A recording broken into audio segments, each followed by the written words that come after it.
The one sign a married man can never hide, Carl Jung.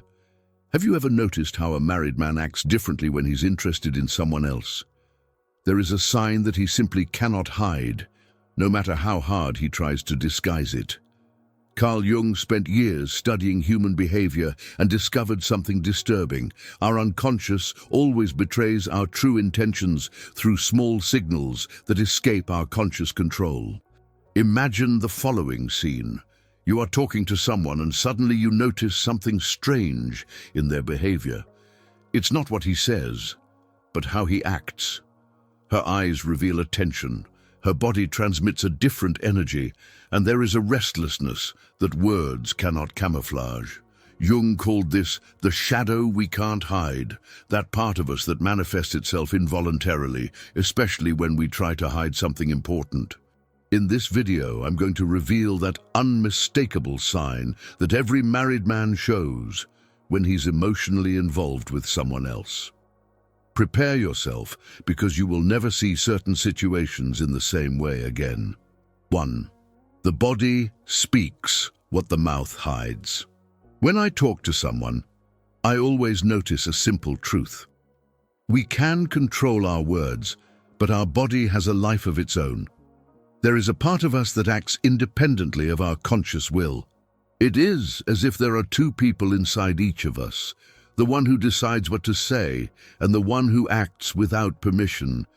I see this clearly when a married man is around someone he is attracted to. He may say he's just being polite, just holding a casual conversation, but his body tells a completely different story.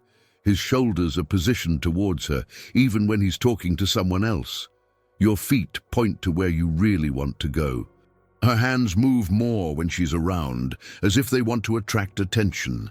The interesting thing is that the more he tries to appear indifferent, the more his body screams the truth. I see men adjusting their ties several times in a row, running their hands through their hair unnecessarily, fixing their shirts that are already perfectly in place. These are automatic movements that no one plans to make. These gestures come from a deeper layer of our mind, a place where we can't apply social filters or controls. Physical distance also changes unconsciously. While with other people he maintains a respectful space, with her he always decreases a few centimeters. It's nothing obvious or gross, but it happens. The body seeks closeness even when the mind tells it to keep its distance. It's fascinating to watch how he finds excuses to be close, to pick something up, show something on his phone, help with anything. When she speaks, his whole body turns in her direction. It's not just the head, it's the entire torso, as if it were a sunflower looking for the sun. Others may be talking around, but it gets magnetized in that particular direction. And if someone tries to get his attention at that moment, he takes a few extra seconds to respond, as if he were coming back from a distant place. 2. The energy that no one controls. There is something we call psychic energy, and I see it manifesting itself in amazing ways. When we are around someone who moves us emotionally, our energy changes completely. It's not something we choose or decide to do, it just happens. A married man interested in someone else carries a different energy when she appears. If he was tired, he suddenly gets more excited. If he was quiet, he starts talking more. It's as if someone has flipped a switch inside it. This change is so clear that other people around notice it, even without understanding exactly what is happening. I observe that this energy manifests itself in small bursts of enthusiasm. He laughs louder at jokes, participates more actively in conversations, shows more interest in what is happening around him. All this without any conscious planning. It is the most primitive part of our brain reacting to something it considers important. The fascinating thing is that this energy creates a kind of field around it. Other people feel that something is different, even without being able to explain what it is. This invisible energy affects environments and relationships. It does not follow the rules of logic or reason. It simply exists and manifests itself. When she leaves the room, his energy plummets. It's like watching a candle being blown out. He goes back to being the person he was before, sometimes even more apathetic than he was originally.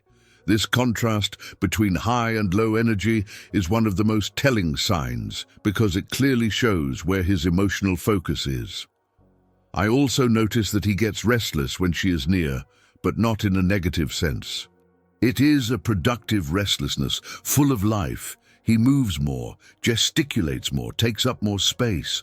All that energy needs to go somewhere, so it goes out through movements and actions. It's impossible to stand still when there's so much going on internally. If you want to stop attracting married men and break that pattern for good, go to the Jung method. It shows you how to shift your energy to attract only emotionally available men. The link is pinned in the first comment. Philosophy Institution 3. The gaze that denounces everything. Eyes are windows to places we don't always want others to see. Our gaze reveals truths that we would rather keep hidden. I see this constantly in everyday situations, and it's always fascinating to realize how transparent we are when we think we're being discreet. A married man interested in someone else has a specific type of look. It's not that quick look we give to anyone on the street. It is a look that takes time, that seeks details, that wants to absorb every little information possible. He looks when he thinks no one is watching, turns his head quickly in her direction at the slightest movement, follows every step she takes through the environment. The most telling thing is not when he looks directly, but when he tries to avoid looking. I perceive men making a conscious effort not to stare, but it is precisely this effort that betrays everything. They glance at it, turn away quickly, pretend to see something else, but always come back. It's like a magnet that pulls constantly, no matter how much they resist. When she speaks, his eyes are fixed in a different way. It's not just hearing words, it's as if he wants to memorize every facial expression, every movement of his lips, every little gesture. This happens because our unconscious is trying to create a deeper connection, looking for signs that go beyond verbal communication. I also notice what I call a double gaze.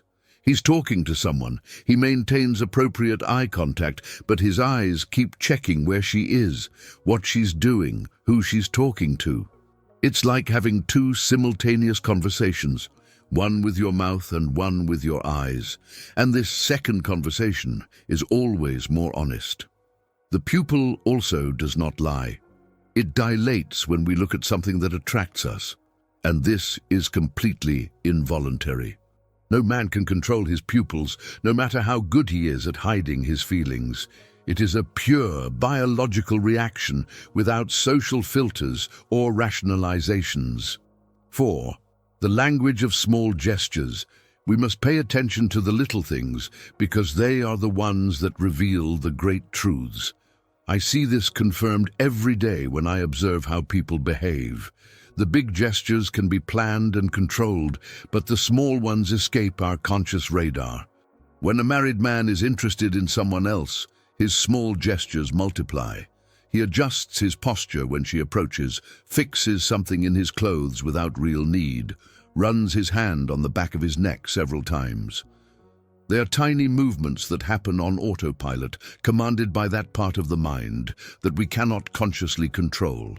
I especially notice how he moves his hands. When she's around, her fingers become restless. He may be holding a glass and twirling it several times, or fiddling with a pen without realizing it, or tapping his fingers on some surface, all this without any awareness of what he is doing. They are outlets for the internal tension he is feeling. The way he breathes also changes. It becomes more superficial as she approaches, or sometimes holds her breath for a few seconds without realizing it. It is the body going into a state of alert, preparing for something important, even if rationally there is no real danger.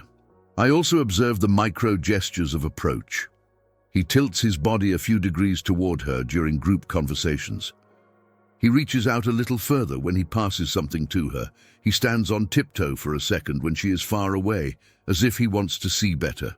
These are movements so subtle that the person doing it himself does not notice.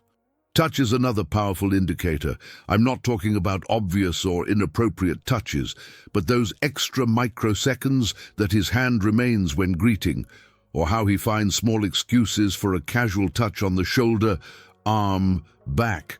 Touch is one of the most primitive forms of human connection, and our unconscious always seeks this connection when there is genuine interest.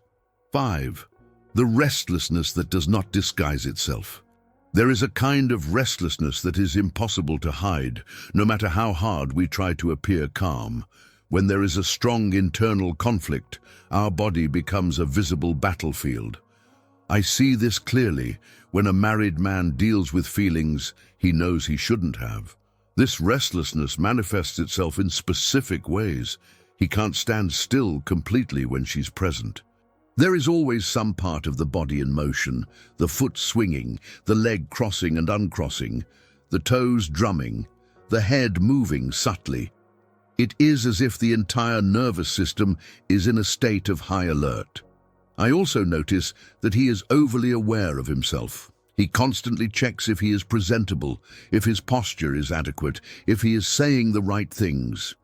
This heightened self-awareness creates a visible tension. He who would normally be relaxed in social situations suddenly seems to be making a conscious effort for every little action.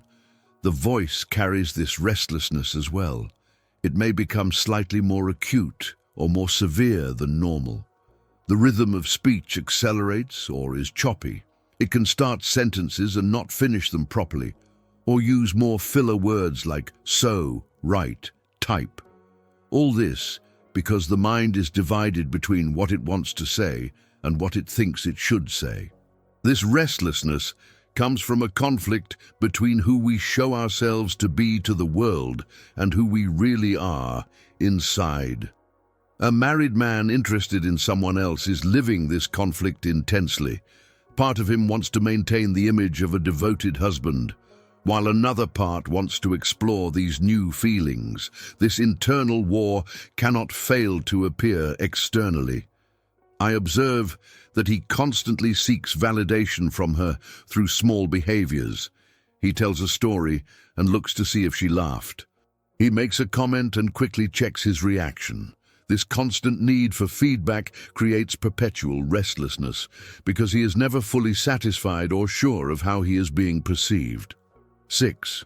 The tone of voice that changes without realizing it. The human voice carries more information than the words we say. We may lie with words, but our voice always carries fragments of the truth. I see this happening constantly, and it's amazing how unaware we are of changes in our own tone. When a married man talks to someone he is interested in, his voice takes on different qualities. It gets smoother, more engaging, carries more emotion. It's not something exaggerated or theatrical, but if you pay attention, the difference is there. It's as if he's wearing a special frequency reserved just for her. I notice that he speaks more slowly when talking to her, choosing words more carefully. It's not just about what to say, but how to say it. Each sentence carries an extra emotional weight, an intention of deeper connection. Compare that to how he talks to other people in the same room, and the difference becomes crystal clear. The volume also changes subtly. He can speak a little quieter, creating a sense of intimacy even in noisy environments. Or sometimes she speaks a little louder when she tells something she wants to make sure she hears. These variations in volume are not planned. They simply happen because there is an unconscious need to be heard and noticed by her specifically. Emotions affect our vocal production in ways that we can't completely control. It's impossible to fully separate what we feel from how we sound. The voice betrays anxiety through small tremors, betrays excitement through acceleration in rhythm, betrays interest through richer modulations. A man may have complete control over his words, but his voice always leaks the emotional truth. I also notice that he uses more pauses when talking to her. These are not pauses of hesitation, but strategic pauses, as if you want to give space for your words to have more impact. These pauses create an almost musical quality to the conversation, a different rhythm from what he normally uses. It's the voice trying to create moments of deeper connection. 7. The unconscious projection revealed. There is a fascinating phenomenon called projection that happens when we are strongly attracted to someone. I see this happening all the time, and it's one of the most telltale signs of genuine interest. We project onto other people qualities, defects, characteristics that actually exist within ourselves or that we wish to find. A married man interested in someone else begins to project special qualities onto him. Suddenly she becomes the smartest person in the room, the funniest, the most interesting. It's not that she's changed objectively, but rather that he's seeing it through different lenses. He is projecting all his unfulfilled ideals and desires onto her. I notice that he begins to assign special meanings to ordinary things she does. If she laughs at something, it's because she has an exceptional sense of humor. If she comments on any subject, it is because she is deep and reflective. If she disagrees with him, it's because she's authentic and isn't afraid to take a stand. Everything becomes a reason to raise her to a special level in his mind. This projection also works in the opposite direction. He may begin to criticize aspects of his own life that he previously accepted normally. Suddenly, his routine seems monotonous. His conversations at home seem superficial. His interests seem limited. It's not that those things have changed, but rather that he's comparing everything to the fantasy he's built around her. Projection is dangerous precisely because it has no basis in reality. We are dealing with an idealized version of the person, not with who they really are. A man in this state genuinely believes that he knows it deeply, when in fact he knows only the projection he has created. And this is obvious to those who observe from the outside. I also notice that he begins to mention her in conversations where there is no need. He tells stories where she is present, quotes her opinions on various subjects, brings her name to random discussions. It's as if she had occupied such a large mental space that it naturally overflows into all areas of his life. And Denise nel status 8, the pattern that always repeats itself. After observing human behavior for a long time, we have identified a universal pattern that repeats itself in situations of unrequited or inappropriate romantic interest. I see this pattern manifest with astonishing precision, and it's the most definitive sign of all. The pattern has 3 distinct phases. First comes denial. He tries to convince himself and others that there's nothing special going on, that he's just being friendly, that he's getting everything wrong. But the more you deny it, the more obvious it is what you are feeling. Denial always carries traces of the truth it tries to hide. Then comes rationalization. He begins to create elaborate justifications for his behaviors. You need to talk to her because it's work. It needs to be close because it is education. You need to think about it because it's just professional admiration or friendship. This works as the ego's defense mechanism, trying to protect the self-image from something that contradicts its stated values. The third phase is the most revealing: behavioral ambivalence. He oscillates between proximity and distance, between seeking contact and avoiding it altogether. This emotional seesaw creates a pattern of erratic behavior that any attentive observer can identify. One day, he's actively looking for her. The next day, he is avoiding it. This inconsistency is not confusion, it is internal war. This pattern exists because there is a fundamental conflict between what we want and what we think we should want. A married man interested in someone else lives this conflict intensely. Your unconscious pushes toward her, while her conscious tries to pull her back. The result is contradictory behavior that is impossible to hide. I also notice that he develops what we call a complex, a set of emotionally charged thoughts and feelings that functions almost independently of conscious will. This complex causes him to react in automatic ways whenever something related to him is mentioned. It's like pressing a button that triggers a programmed response. The final pattern is the shadow projection. Everything that he does not accept in himself, the desire, the attraction, the desire to break commitments, begins to appear projected onto others. He can criticize friends who flirt, judge colleagues who cheat, condemn people who follow his impulses. He does not realize that he is attacking externally what he fights internally. And this is perhaps the clearest sign of all. When someone criticizes with disproportionate intensity, they are usually fighting the same thing within themselves.